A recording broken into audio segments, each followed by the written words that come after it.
What's your never have, never will thing? Story 1. Do you know those hardcore mountain biking videos shot from a GoPro atop a biker's head? Yeah, that. I'm a bit of an adrenaline junkie and got into mountain biking a few years ago. I used to work in the ER and said I'd never do it because of how many injuries I saw. Then I got on a mountain bike and realized why people do it.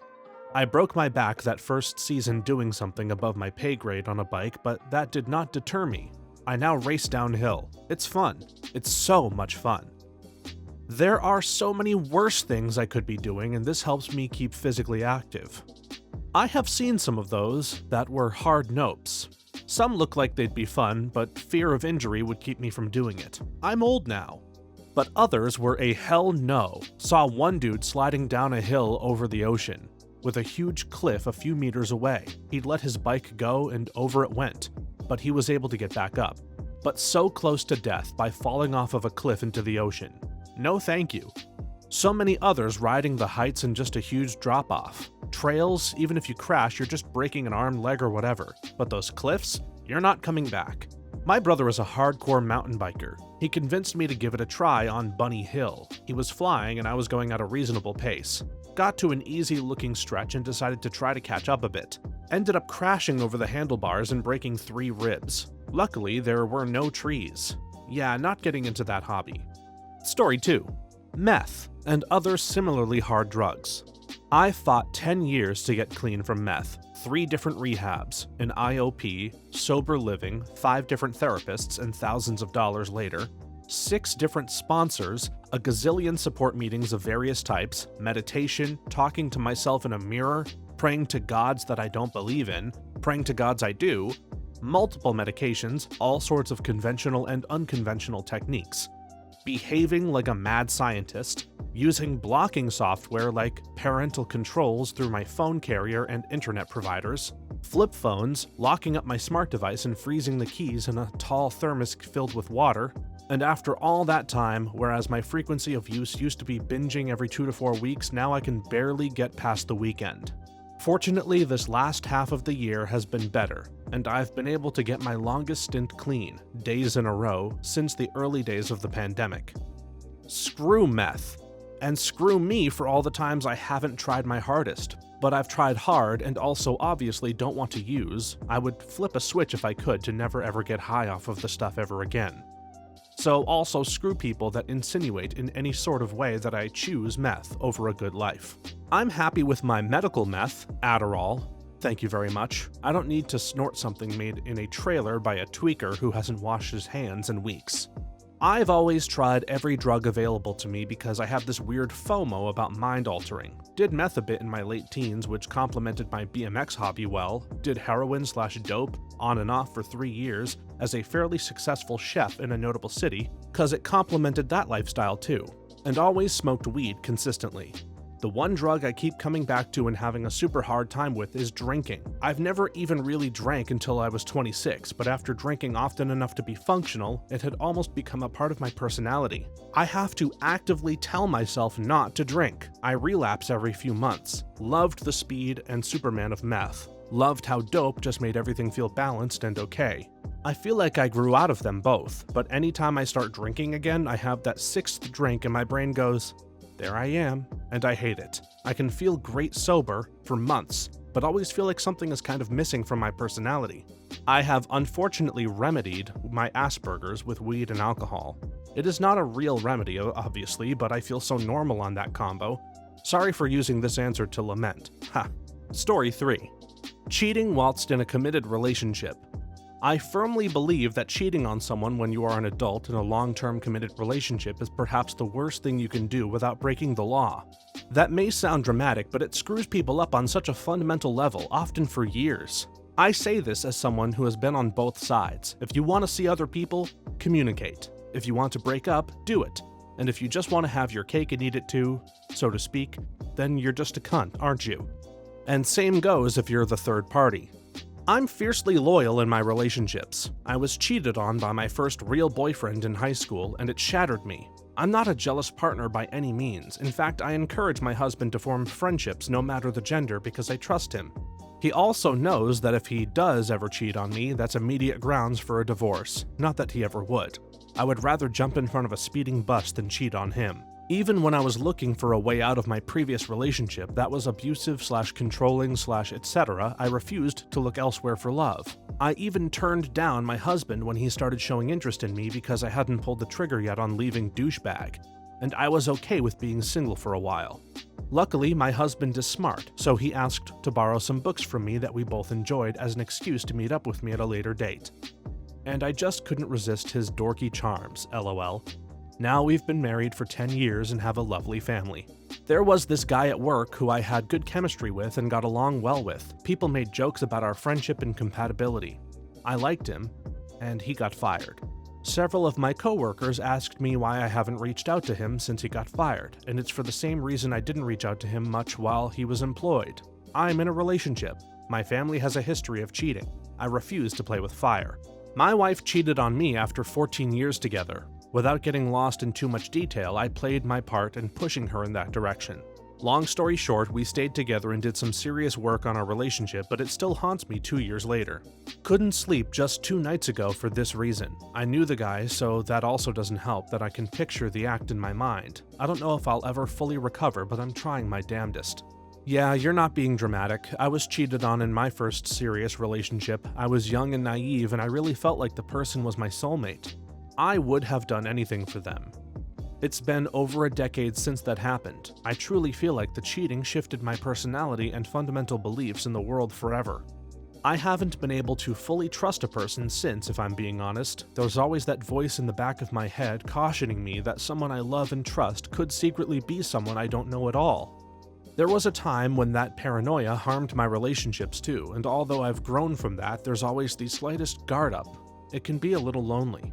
Maybe it was a lesson I had to learn eventually, be it from cheating or some other betrayal. Regardless, I mourn that I am a more bitter, pessimistic person and sometimes wonder who I'd be if it never happened. It always knocks me for a loop when I think about just how many people cheat/have been cheated on. I try not to judge people too hard immediately. I got dangerously close to cheating when I was in a dead bedroom and emotionally neglectful relationship. But I still couldn't go through with it in the end. I was definitely emotionally cheating, though, since my ex at the time wanted little to do with me and I was too afraid to leave because I would have been left homeless.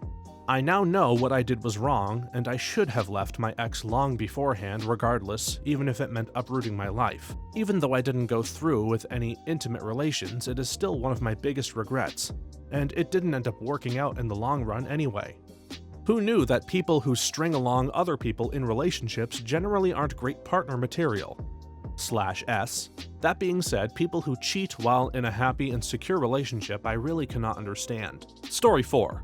Smoke.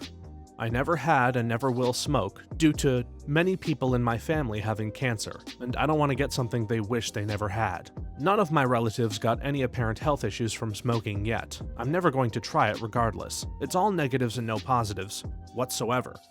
It smells, it costs money, it impacts your health, you get addicted, and there's so much litter because of it.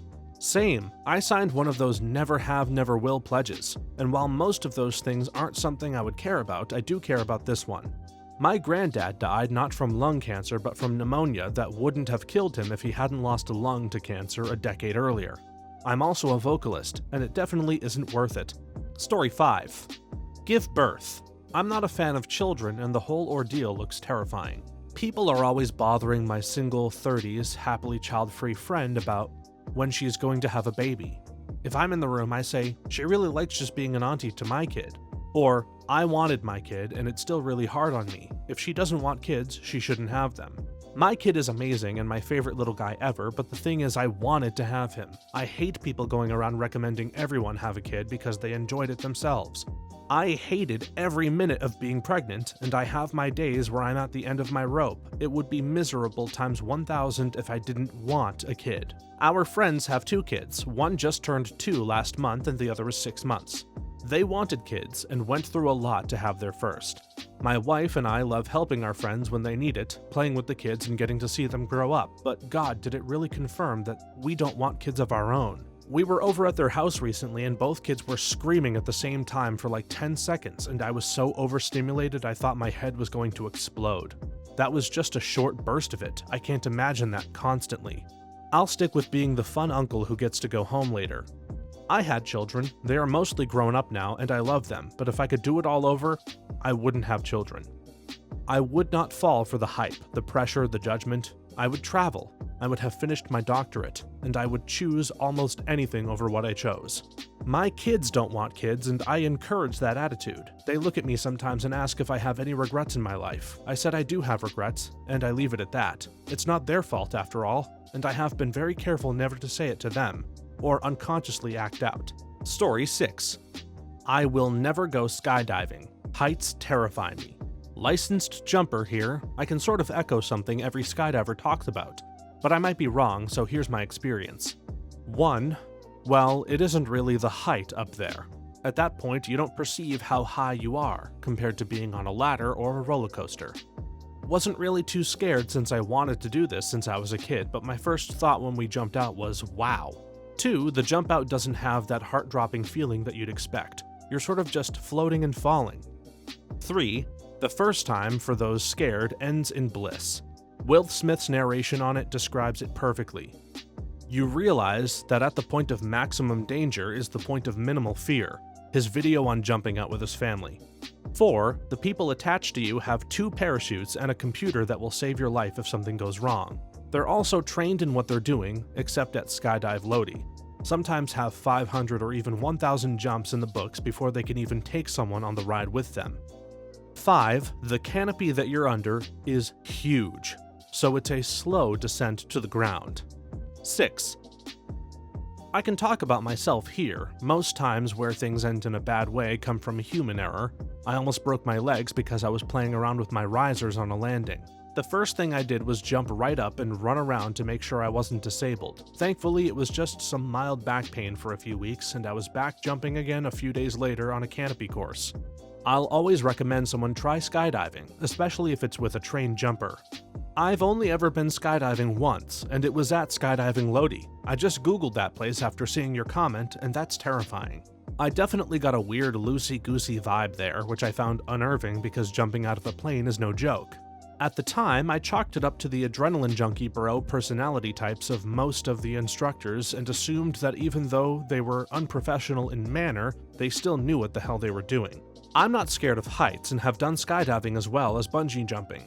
Bungee jumping is terrifying. Never before or since have I felt millions of years of evolution that is in your cells screaming at you in order to stay alive.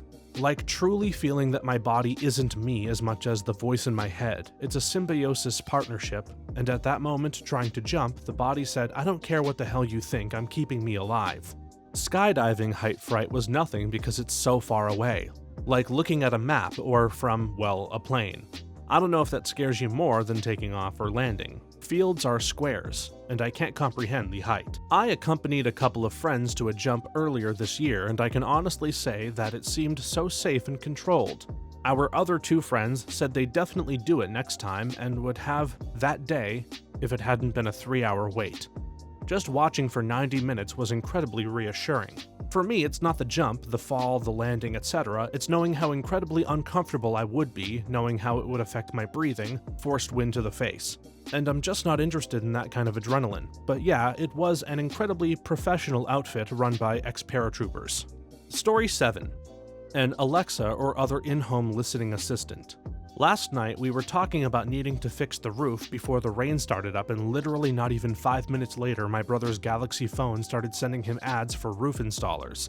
That shit is listening all the time. They don't need to listen. They know the age of your house, the type of roof, weather in your area. That alone is enough for them to reliably predict when you want to replace your roof. But wait, there's more. They also look at insurance claims and Google searches of people in your area with similar homes, because if they need a roof, you probably do too. Also, if any of you Googled when to replace a roof a few months ago and the answer was before big rainstorms become an issue, guess what ads you're going to get before big rainstorms become an issue? Roof ads, because you told them you were interested. This is just technologically and economically not feasible. Do you have any idea of the complexity of build it would require to store the voice data and translate it to text, keep a file related to that voice, connect it all to all of your individual devices and accounts? Have that mapped to potential advertisers and then to a trafficking algorithm to send you those ads, plus at scale everyone who is in that tech ecosystem? It's not happening. You were probably getting roof ads before this, but didn't notice until you talked about it. It's the same phenomenon as when you buy a new car and all of a sudden see a bunch of people with that same car. Or you Google something like, how do I know if my roof needs replacing? Or how much does it cost? Or how bad is it if it rains once on a leaking roof? I've also heard it's not just if you Google it, but sometimes it's the people around you. I forget if it's sharing the same home Wi-Fi or being within data sharing range of your friends' phones, but I had read an article that traced some of those experiences to those elements. Story 8. Open relationships. I have many friends throughout the years who have experienced that lifestyle. I can say for certain that these people all have one thing in common. They surround themselves in conflict. It's like a drug for them. While they are good people, I truly believe they are dealing with past trauma, etc. I know that is a big judgment, but it's definitely what I have observed. I just don't see the appeal. To me, the whole point of a relationship is to have a mutual bond with someone that is stronger than your bonds with everyone else. To have someone who is your number one and you theirs. If you can't have that, what's the point? Why are we even doing this? Like, I accept that it works for others, but it's very incomprehensible for me. My ex-wife was doing this for a while. They were with a pretty cool person, still are, and opened it up to another person. The second person, or third I guess, had been married and divorced before and had her own 2 kids. Apparently everything was going pretty well. Some issues that popped up were not spending enough time with each other and communication. Then, the third party began taking over the other partner's spot. They had made a pact with silly names to have the main couple be king and queen and the third party the princess. Don't ask me why. But the princess didn't know their place, and that caused conflict. Not my words, by the way. Now, that is one person with 2 kids out, and the original couple by themselves again, and it's awkward seeing her out in public for them. I guess. Sucks too, because my daughter began to open up with the third partner and their family. Story 9. Go on a cruise. It sounds horrific to me. So many people. No. My SO refuses to cruise. His boss was a former medical director of a cruise and saw too many horrible things spread in a contained space. We aren't germaphobes, but with that many people in close proximity with no escape, too many illnesses get passed around.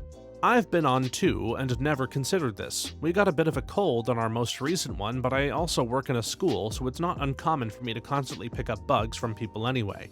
I have, however, gotten more ill from flying. I caught COVID on the last 2 planes/airports, and before that, I picked it up at an outdoor festival. I don't think any holiday or break would be germ-free. I've only done 1, but honestly it was kind of fun. The pool area was pretty crowded, and the ship I was on had a nice piano bar that was busy, and it wasn't hard to find a seat. And I had a room with a balcony, so if nothing else, I would go there and watch the ocean. It was pretty novel to spend a day in one place, fall asleep, and wake up in a totally different place without having had to go through any of the chaos that usually comes with traveling, waiting in lines, catching buses or trains, getting tickets, etc., and all while essentially staying at a resort.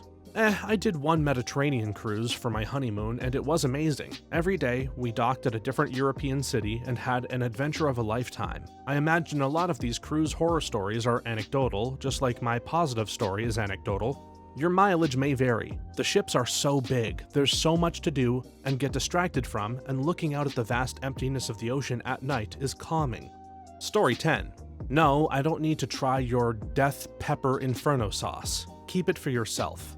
My brother loves that stuff so much, he wore a hole in his esophagus where it connects to the stomach, and ended up digesting and shitting out half the blood in his entire body before he went to the ER. They didn't believe he was an alcoholic until he told them just how hot the hot sauces he was regularly eating were. He doesn't do that so much anymore. I love spicy food and have a high tolerance for it. I'm a big fan of Progresso spicy tomato soup, for example, but my dad and my sister can't do it. Even mixing 1 can of spicy with 1 can of regular, it's still almost too much for them. And they live in New Mexico and eat a lot of Mexican and New Mexican food. But even for me, there does get to a point where it's too much, and the pain interferes with the enjoyment of the food. I like spicy food. Spicy as in the flavor. Then there's spicy as in the maximum amount of pain you can feel while hopefully ingesting food. Never understood that. Had some fun with kamikaze sauces once, but after the 4th chicken wing or so, I couldn't taste anything else. nor could I for the 30 minutes after. Not really any point in that. Story 11. Run a marathon. I've never voluntarily run 26 miles, and I'm not about to start unless there's free pizza at every mile marker. It's weird how it just became a trend all of a sudden. Never knew anyone in my life to run a marathon until I hit 25, and then everyone was doing it. It's a big achievement, but it's also something that most healthy people, i.e. working limbs and no major cardiovascular problems, with just a few months of training can do. There are studies on it that show people normally run their first marathon at around a number of age, 25, 30, 35, 40, etc. Basically, people get to a birthday that feels like a big milestone and realize they don't feel like they've achieved much. And running a marathon is something that comes to mind for a lot of people. Even if you offered me $1 million, I would not do it. I just hate running. Someone told me I may be asthmatic because I like sports, just not running. It's just painful all around my lungs and it takes me ages to recover. Running should only be for people who are late or for emergencies. I'm the same way. I played soccer, football, most of my younger life, including playing at a college level. I loved the sport. I hated pointlessly running. Every year at the beginning of the season, I would be out of shape and have extremely sore muscles and maybe pull or two. And at the beginning of the next season, I would say, next year I'm gonna run and get in shape. Next year came around and I did not do any preseason exercise. I was out of shape and had extremely sore muscles and maybe a pull or two for the first couple of weeks. Don't stop running until you try it. I started during the pandemic and carried it while I was working, and the only thing that stopped me was the time commitment to run as much as I liked directly stealing time from my needing to study. Once you can run for an hour, then the world opens up, and I don't mean run fast. You can run very slowly for an hour, but a runner's high is the best high I've ever had. And it's kind of like doing psychedelics in that there's an afterglow, and if you run multiple times per week, the mental health boost is incredible. Story 12. Becoming a parent. No thanks. I am a parent, but I wholeheartedly support anyone's decision to not go down that road. Too many people don't realize they aren't ready until it's too late. I wish more people were as self-aware as you. As a special ed teacher, I wish people wouldn't be sold this illusion of being a parent is always super fulfilling, and while you get told that it's hard, I think a lot of people have no realistic expectations of how hard it really is, and what kind of person you need to be and what environment you need to have to do it successfully. A lot of parents I deal with regret having children. I think they had no idea how hard it was and that the circumstances they lived in weren't best for the children. But they have children because that's what you do. My wife is a special educational teacher, and I'm a paid doctor currently working in NICU. Our perception is obviously massively skewed in the other direction, but I think a lot of people really would benefit from having their eyes opened to what their life could be like if having a child doesn't go the way they expected. If you end up with a profoundly autistic or profoundly neurodisabled child, then looking after them is literally your full-time job for the rest of your life. People need to be aware that they could be them. Story 13. Indoor home cameras. Up there recording all of the household activity. I don't care if it's a closed circuit, SD cards, just for your own personal use. I don't need to walk around my house with a camera watching it and recording 24/7. People post their bedroom videos of them sleeping all night or just sitting in their living room watching TV. It's just weird to me. Of course it comes in handy as evidence in the event of a home crime, but that's the only purpose I can see. I'll take my chances on that. I house sit as a side gig and it's always a fun experience. When homeowners look at me weirdly when I ask if they have cameras indoors. Like, my dude, I'm not looking to steal your shit. I just want to know where I can and can't run around in my underpants or towel without it being immortalized on whatever platform you're using to store all of that footage.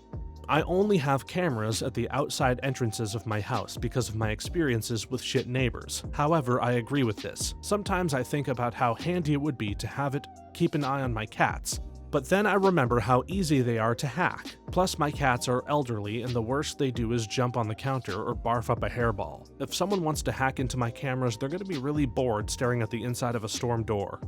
Story 14. Posting pictures of my children on social media. It disgusts me how normalized it's become for parents to post pictures of their newborn babies literally minutes after they've entered the world. A child cannot consent to having their privacy obliterated like that.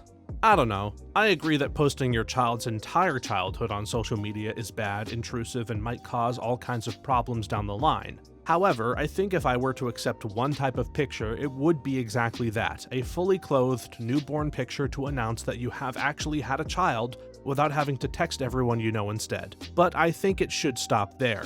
They didn't consent to having their picture taken, that photo printed and then mailed to grandma. Would you be opposed to that?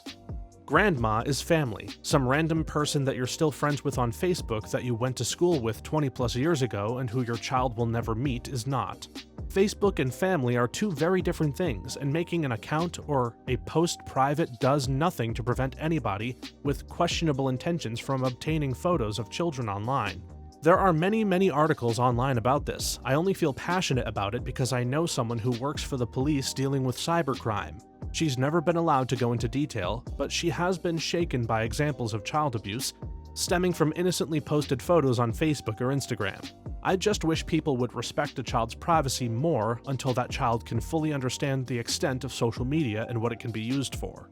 I don't understand what's wrong with that. To each their own. I know I'm not going to change anyone's mind, and that's fine, but there is a growing movement to have stronger legislation for these issues, and it can't come soon enough. Story 15. Use LinkedIn. Full of people up their own arse and bragging about doing the bare minimum. I can never log on to it without seeing a post along the lines of, "An employee of mine requested the day off, and before they started explaining why, I told them to shut up. They don't need to justify it. They can have the day off because I'm just that kind of manager." It's trash, but it did help me land my current job. A recruiter reached out to me out of the blue and asked if I'd be interested in interviewing for a position. Even now, I get a couple of emails a month asking if I'm interested in a position. It can work if you connect with recruiters and make them work for you. As far as networking, you'll have better luck connecting with coworkers on social media than on LinkedIn. Not one job opportunity was from a former coworker. Story 16. Drugs. I'm stuck looking after my sister's 4-year-old, arguably because of them. I've seen one friend turn into a really crap person, and I'm afraid it's happening to another right now. My dad, when he was young, almost lost his way because of drugs too. Nothing good ever comes from them. Ever. Thank you so much for watching until the end. If you have a similar story to these that you want to share with us, please leave it in the comments below. If you enjoyed this video, please leave us a like and make sure to subscribe for more. If you want to hear more videos like this one right now, stop by our channel. We have literally hundreds. Thank you again, and see you next time.